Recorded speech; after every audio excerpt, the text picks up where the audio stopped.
Pada pertemuan sore hari ini kita akan membahas tentang keterkaitan pendapat yang menyatakan korupsi itu memiliki fungsi yang memperlancar efektivitas pemerintahan di dalam menjalankan tugas. Atau dalam kata lain, korupsi itu bisa berfungsi untuk menjadi pelumas ya di dalam penyelenggaraan negara. Nah, kita akan bicarakan apakah benar pendapat seperti itu.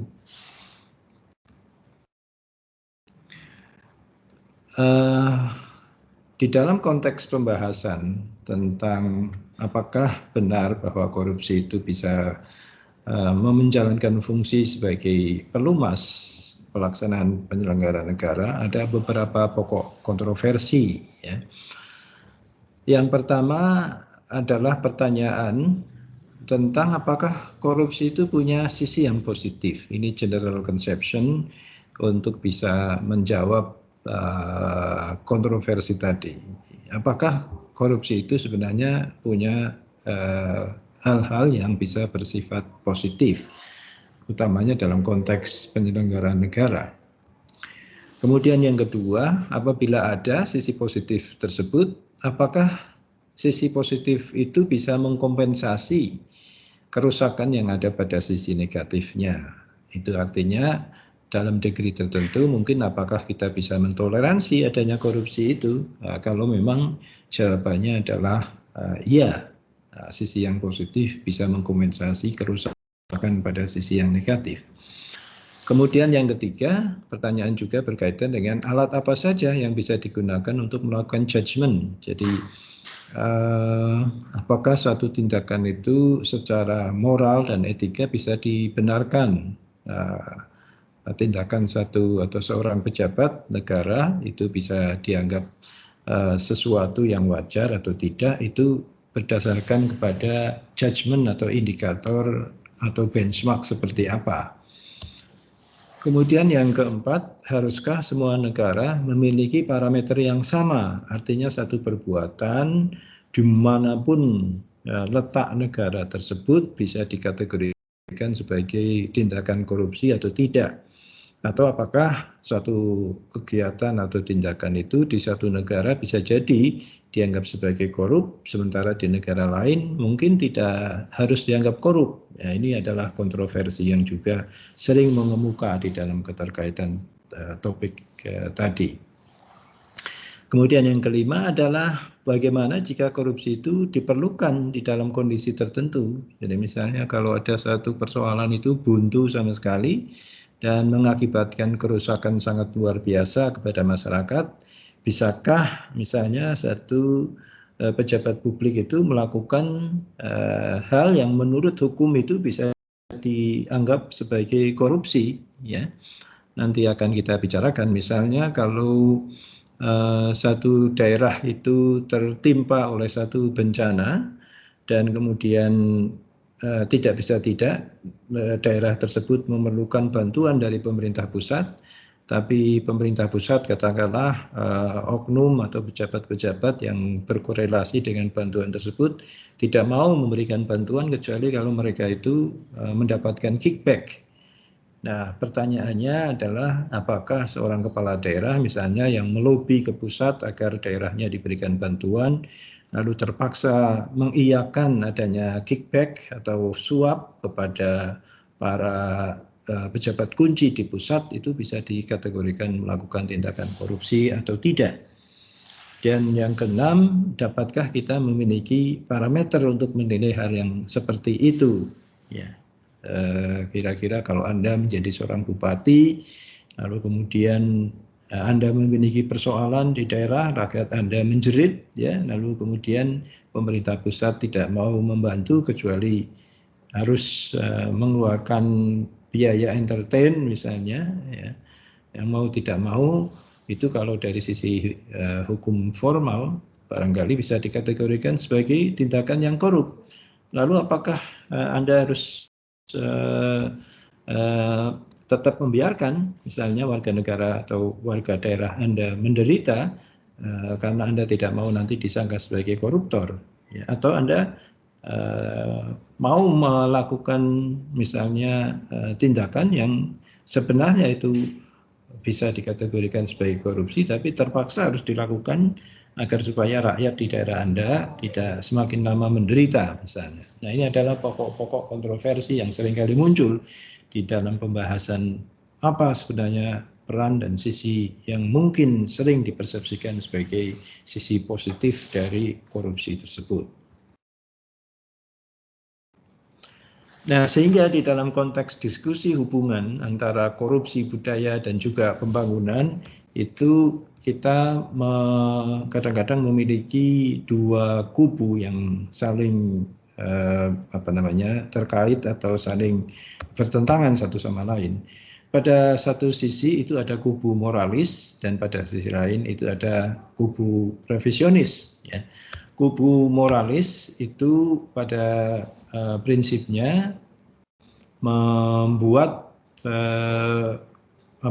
kesimpulan bahwa korupsi itu dalam bentuk apapun itu adalah melanggar peraturan dan tidak bisa dibenarkan, ya, tidak bisa dibenarkan, sehingga all wrongdoings including corruption are harmful and unaccepted, tidak bisa diterima, ya.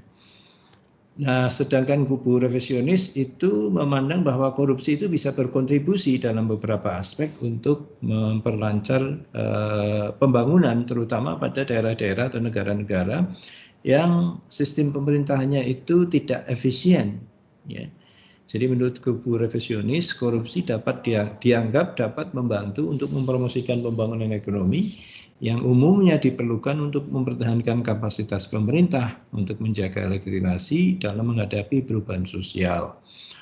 Nah, menurut kubu ini hal tersebut bisa terjadi atau diperlukan di dalam konteks tiga hal. Yang pertama itu adalah untuk melakukan capital formation, ya. Jadi suatu negara itu harus berproses secara cepat untuk bisa mendapatkan modal sebanyak-banyaknya. Modal itu diperlukan untuk menjalankan roda pemerintahan dan pembangunan atau investasi. Nah, kadang-kadang orang itu memiliki encouragement yang lemah kalau mereka itu tidak diberikan insentif uang atau insentif lain, yang mana insentif itu bisa jadi berbelit-belit diberikan atau tidak terakomodasi di dalam sistem formal tata kelola keuangan negara. Nah, sehingga kemudian diperlukan adanya insentif yang bersifat non-budgeter. Ya. Nah, ini yang dulu dikembangkan oleh beberapa rejim pemerintahan otoriter, ya, untuk mendorong para birokrat itu bekerja secara lebih intens. Mereka menyiapkan apa yang disebut dana non-budgeter, artinya dana yang tidak tercatat di dalam neraca keuangan negara, tapi bisa digunakan sewaktu-waktu oleh pejabat-pejabat untuk memberikan insentif kepada bawahan, kepada mitra bisnis, kepada sektor swasta, agar mereka mau segera bertindak cepat, ya, di dalam bekerja atau mengantisipasi program atau masalah di dalam pembangunan atau penyelenggaraan pemerintahan. Kemudian yang kedua adalah cutting red tape, ya. Korupsi itu juga kadang-kadang bisa memotong proses-proses yang berbelit-belit, ya. Proses-proses yang berbelit itu kadang-kadang di-maintain oleh para pejabat sedemikian rupa sehingga mereka disogok, mendapatkan sogokan, ya, seperti halnya kamu kalau mengurus SIM atau BPKB atau mungkin surat penting, ya, berhari-hari berbulan-bulan nggak selesai-selesai. Supaya cepat itu kemudian diberikan sogokan, ya, ada insentif yang bersifat non formal. Nah, ini juga pada intinya misalnya kalau Anda membayangkan suatu perusahaan akan investasi di suatu negara lebih dari misalnya 1 triliun, ya. Lalu kemudian berproses berbulan-bulan, bertahun-tahun, izin itu dipingpong, diputar-putar nggak karu-karuan, sehingga dana 1 triliun atau bahkan kalau lebih itu menjadikan idle dalam beberapa waktu. Nah, tentu saja bagi pengusaha ini adalah satu hal yang merugikan, karena kalau dia investasi di tempat lain itu dia sudah bisa dapat keuntungan berlipat-lipat.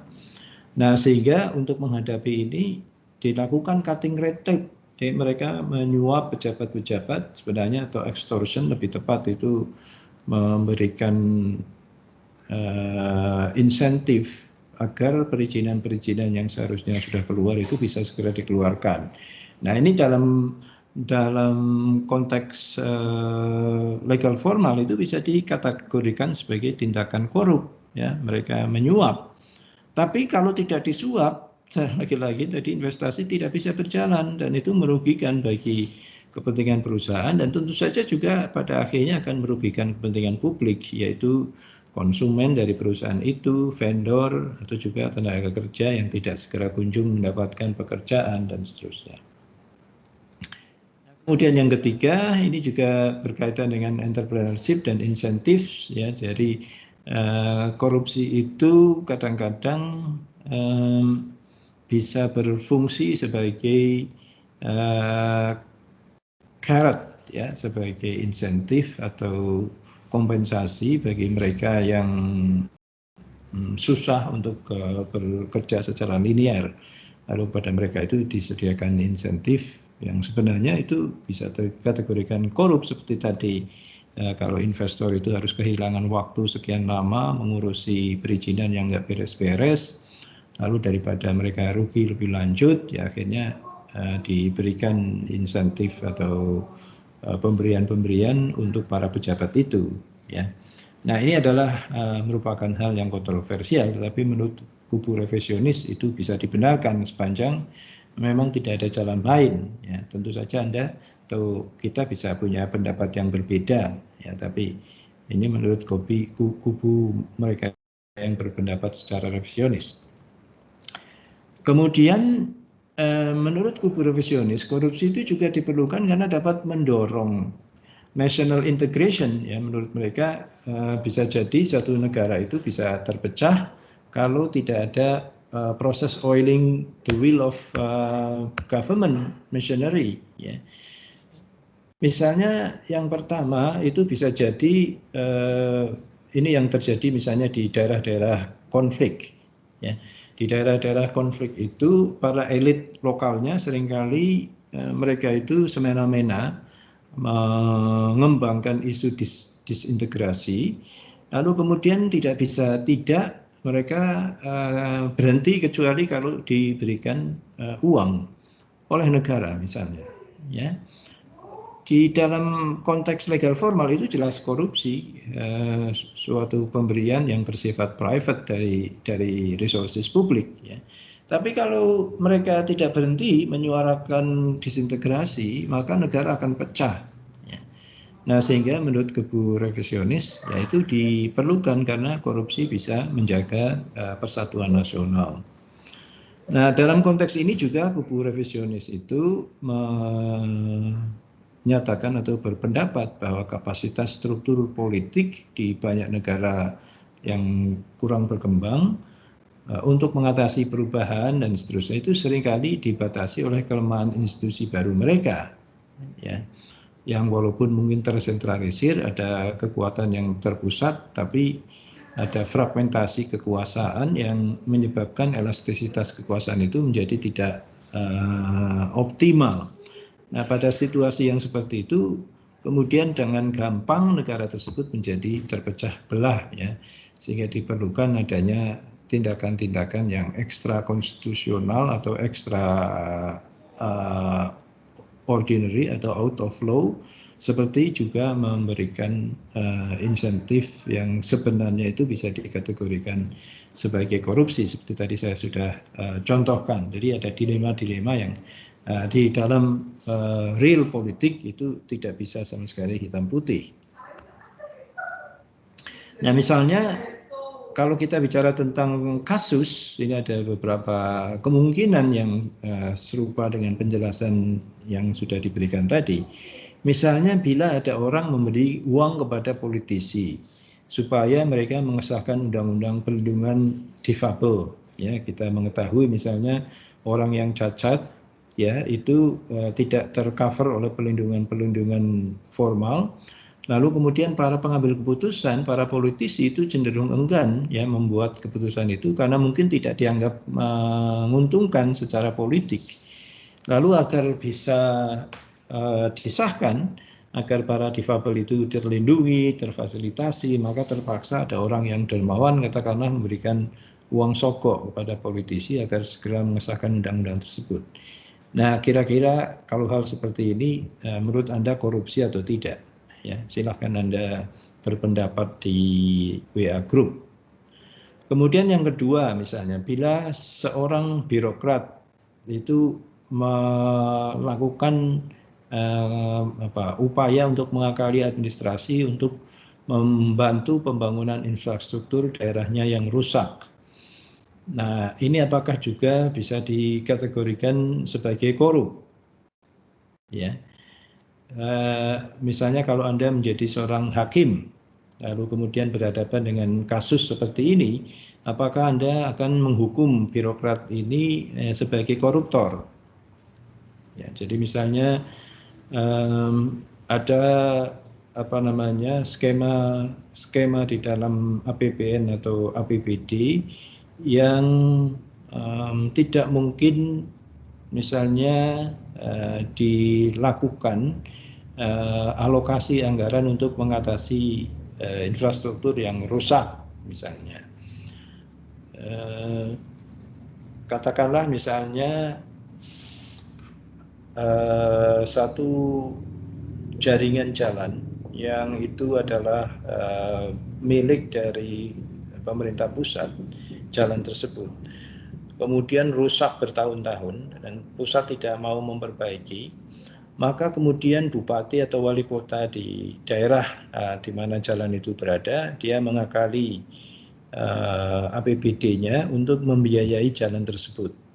Ya. Dengan tujuan agar rakyat tidak semakin dirugikan, tidak semakin sengsara. Lalu dia menggunakan APBD dengan perekayasaan administrasi. Nah, apakah hal tersebut bisa dikategorikan korupsi atau tidak menurut Anda? Lalu kemudian misalnya ada bupati yang menyuap pejabat pusat untuk mendapatkan bantuan bagi rakyat daerahnya, ya, jadi daerah miskin misalnya, ya, tidak ada APBD yang mencukupi, kemudian mereka ingin membangun pasar, tapi daerah lain itu malah didahulukan karena menjanjikan secara konstituen politik. Kemudian daerah tersebut berupaya agar ada alokasi anggaran untuk pembangunan infrastruktur ekonomi di daerahnya, dan satu-satunya jalan adalah dengan menyuap pejabat pusat, ya, misalnya. Nah, apakah ini bisa dikategorikan korupsi atau tidak? Ya, coba Anda diskusikan tiga hal ini. Begitu juga dengan patronase. Patronase itu kadang-kadang satu periode tertentu seorang pejabat politik itu berada di kekuasaan, lalu mereka membutuhkan orang-orang yang loyal, mengerti terhadap kebutuhan para politisi, visi misinya dan seterusnya. Lalu mereka menunjuk orang-orang yang dekat dengan mereka itu tanpa melalui public announcement. Ya. Nah, hal seperti itu apakah bisa Anda atau kita judge sebagai korupsi atau tidak? Ya. Pada prakteknya di beberapa negara seperti Kanada misalnya, atau juga dalam beberapa hal di Amerika Serikat, ya, seorang perdana menteri atau presiden bisa menunjuk ke orang-orang yang loyal dan setia kepada kepemimpinan dan partai politik dari si perdana menteri atau presiden, agar mereka bisa bekerja secara efektif menjalankan program-program dan visi misi dari pejabat politik itu. Ya. Nah, ini juga kadang-kadang menjadi kontroversi apakah patronase seperti itu masih bisa dibenarkan. Tapi kalau patronase yang bersifat menguntungkan diri sendiri semata-mata, ya memang secara umum itu tetap bisa dikategorikan sebagai korup. Nah, sehingga kalau kita berhadapan dengan situasi-situasi seperti itu, kita perlu untuk mengukur sebenarnya tindakan tersebut itu dengan parameter-parameter tertentu untuk bisa melakukan judgement apakah itu tindakan tersebut itu korup atau tidak. Yang pertama adalah judgement yang pertama itu adalah prinsip transparansi, yaitu do I mind if others know or press reports on what I do. Apakah kita keberatan atau tidak aksi yang kita lakukan itu diketahui oleh orang lain dan juga pers. Ya, semakin kita menjawab tidak, maka bisa dikatakan tindakan tersebut tindakan yang korup. Semakin kita terbuka, 100% saya nggak ada masalah misalnya kalau tindakan saya itu terpublikasi, maka most likely itu sebenarnya bisa dibenarkan tindakan itu. Ya, walaupun belum tentu juga. Kita bisa mengukur dengan parameter yang kedua, yaitu accountability. Do I report my actions to others? Do they hold me to standards? Jadi apakah saya mempertanggungjawabkan tindakan saya kepada orang atau lembaga lain, dan apakah tindakan saya itu didasari oleh satu standar-standar yang sama, ya, applicable untuk semua orang, ya, pada satu kesepakatan bersama, ya. Kalau jawabannya iya, maka semakin itu bisa dikategorikan sebagai sesuatu yang tidak korup. Tapi kalau sebaliknya, ya tentu semakin bisa dianggap sebagai korupsi. Lalu kemudian yang ketiga adalah prinsip reciprocity. Would I feel hurt if others did the same things? Ya. Ini adalah prinsip tepos saliro. Apakah kalau orang lain melakukan hal seperti yang saya lakukan itu menyakiti enggak? Ya, kalau saya menjadi objeknya, ya, kalau ada orang lain memperlakukan hal seperti saya, apakah saya merasa dirugikan atau tidak? Kalau itu merugikan kita sendiri, ya berarti itu bisa dikategorikan sebagai tindakan yang korup. Dan kalau kita nggak keberatan, ya berarti itu mungkin bisa jadi bukan satu yang korup. Kemudian yang keempat adalah generalization. Would I harm society if everybody did the same thing? Apakah kalau orang semua melakukan hal seperti saya, negara atau masyarakat menjadi rusak atau tidak? Kalau jawabannya adalah ya, berarti adalah korupsi. Kalau jawabannya tidak, ya berarti mungkin bukan merupakan hal yang korup. Nah, ini adalah kaidah etik untuk mengukur satu tindakan itu disebut atau dikategorikan sebagai korupsi atau tidak. Tentu ini di luar kaidah hukum, ya. Kaidah hukum tentu ada definisi-definisi korupsi yang kadang-kadang bersifat kaku. Nah, akan tetapi di dalam beberapa konteks seperti gratifikasi atau suap, itu walaupun bisa jadi memiliki fungsi-fungsi seperti oiling the wheel tadi, bisa menjadi pelumas, tetap perlu ada perlawanan atau perlu diminimalkan, ya, pandangan dari para ahli secara umum.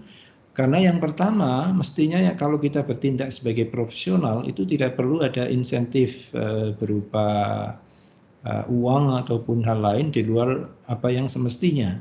Ya, tidak perlu menerima suap orang yang profesional itu. Sebab apa?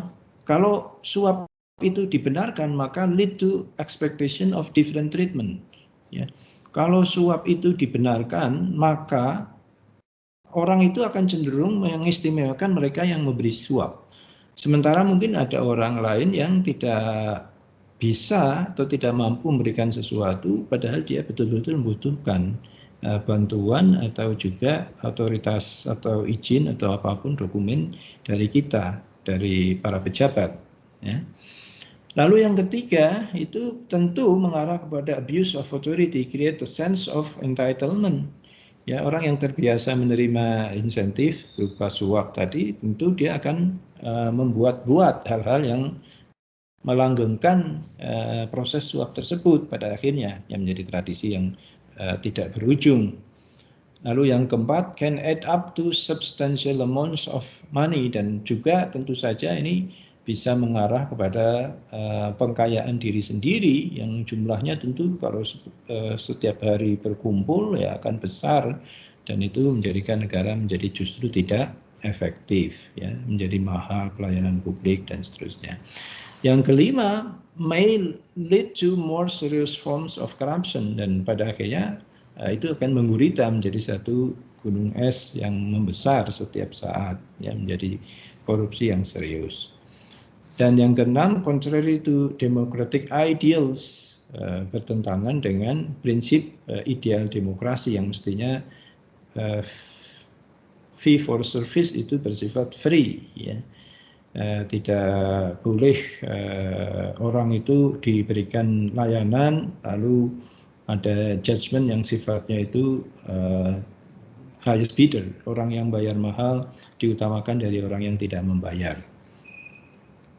Dan yang ketujuh, leads to public perception government are corrupt. Kalau semua harus dilalui dengan gratifikasi, diselesaikan dengan uang, maka persepsi publik menjadi minir terhadap pemerintah, dianggap sebagai pemerintah yang korup, sehingga bagaimanapun yang namanya suap dan gratifikasi itu perlu untuk ditiadakan, ya.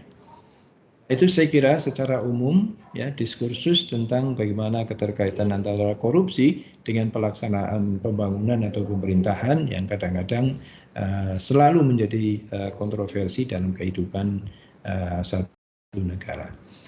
Saya kira sementara seperti itu untuk pertemuan kali ini, dan mudah-mudahan Anda bisa mendapatkan manfaat. Sampai bertemu minggu depan.